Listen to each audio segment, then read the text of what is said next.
He got fully immersed in tabletop role-playing last year and has struggled to do anything enough measures ever since.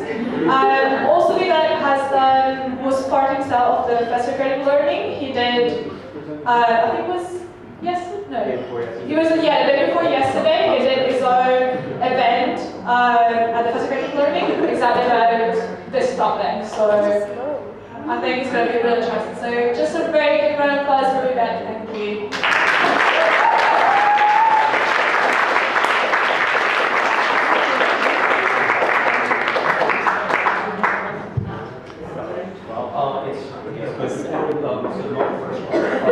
Hi everyone, thanks for coming. Just before I get started, minor content advisory. I will be discussing a recent scandal that has broken about sexual harassment in the tabletop role-playing world. So just a heads up that will be a subject of the discussion without any graphic description though. So if you find that might be distressing, please feel free to take any measures you deem appropriate. Whenever you're ready, just hit the next slide. I should have updated the title anyway. Right? Whatever. Okay, so first, just a quick introduction to what tabletop role-playing is for anyone who doesn't already know. Tabletop role-playing is a form of collaborative storytelling in which players collaboratively create and play characters in fictional worlds. You might see this as quite familiar because one of the most popular tabletop role-playing games is Dungeons & Dragons, which was made quite famous by Netflix's Stranger Things, which we've heard about earlier today. So a lot of tabletop role-playing games have been subjects of depictions of nerd culture in television and cinema. And Demogorgons particularly were the primary antagonists in Stranger Things.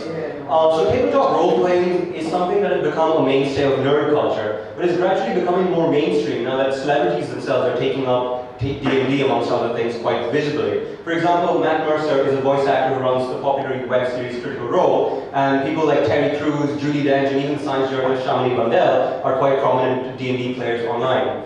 Now, while this is becoming mainstream, there's a lot of potential of using tabletop role-playing as a form of collaborative storytelling. What makes tabletop role-playing particularly unique is that it is entirely performative.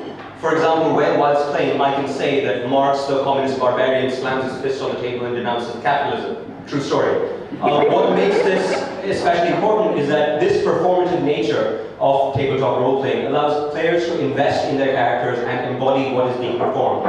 This resonates with what these Hungarian psychologist Mihaly Csikszentmihalyi terms as flow. So various psychologists have argued that this form of immersion through role-playing allows players to enter a flow state of maximum immersion and intense focus.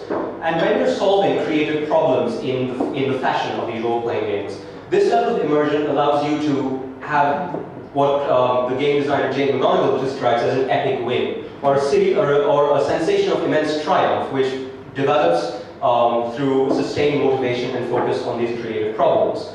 Now, this allows people to invest and solve problems in a way that is much more engaged and performed and in some ways embodied than various other forms of storytelling. But also, tabletop role-playing is inherently quite collaborative.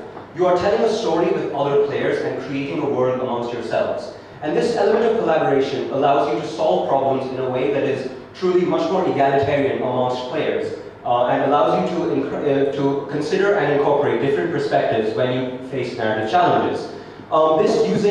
This collaboration with other perspectives in the creation of shared worlds is what Donna Haraway describes as sympoiesis, or a co-creation.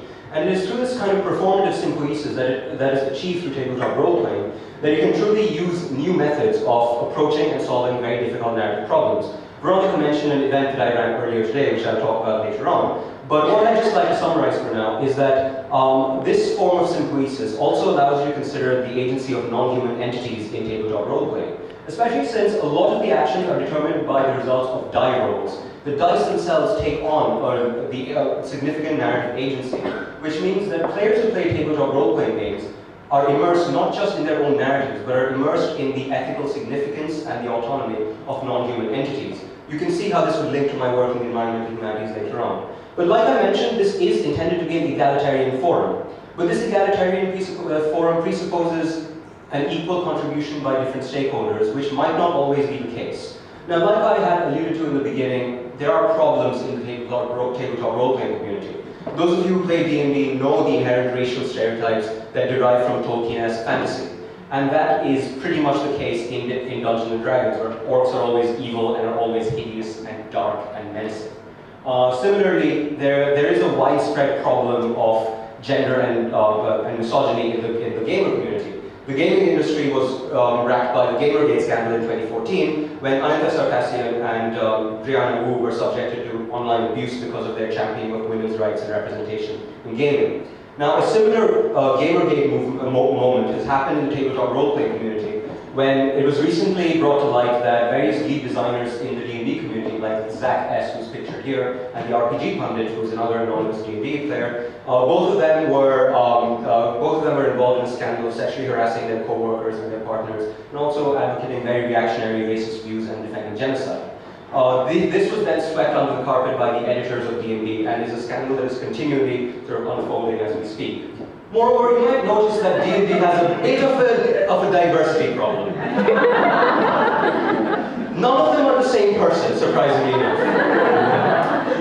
Now, given the lack of diversity in D&D, you can never really assume that tabletop role-playing is truly egalitarian. However, there is a flip side to this, and there is a sense in which this is still contested territory. The Dominican writer Junot Diaz was part of a documentary which considered the revolution brought about by D&D, and he said playing Dungeons & Dragons was the first time people of color in America could be heroes in their own stories of epic adventures and heroism. Now, there is a sense in which there's a movement of people pushing back and reclaiming D&D to become a more diverse space. But there are also other game designers who are ditching D&D entirely and making independent systems to accommodate these different voices. Systems like Fate Core, for example, which is intended to be more narrativist and incorporate more looser, non-old school sort of non-white male power fantasies as their focus. In that spirit, I had designed a tabletop role-playing game myself over the last few months. That was to do with what Veronica mentioned earlier, to engage with questions in the environmental humanities and see if you could use this kind of performative sympoiesis in tabletop role-playing as a way of communicating research. Now, the game that I designed was based partly on a pun that I made with my flatmate about Cthulhu called Cthulhu and Thulucine, but it was more to do with Donna Haraway's concept of the Thulucine. And how we could use the kind of sympoiesis with non-human entities in tabletop role-playing to consider our ethical relationships with non-human entities in the fictional world of an RPG. I ran this event a couple of days ago at the Festival of Creative Learning, and the results so far have been quite promising, in as much as the eco-gothic and horror themes that I've run managed to terrify one of the players about the catastrophic impact of climate change. Pretty much what I was going for, so I'm really glad. But amongst other things, people who attended this event did say that they were provoked to consider questions they hadn't thought of before, and they felt that they could really get a handle around the idea of the Thulucine. So while D&D itself is quite problematic, and it defends very reactionary power fantasies, there is a sense in which using more independent tabletop role-playing and using game design can actually be quite a powerful research tool, and we can push against those very stereotypes, and maybe create a space that is much more egalitarian and allows us to consider much more profound questions. Thank you.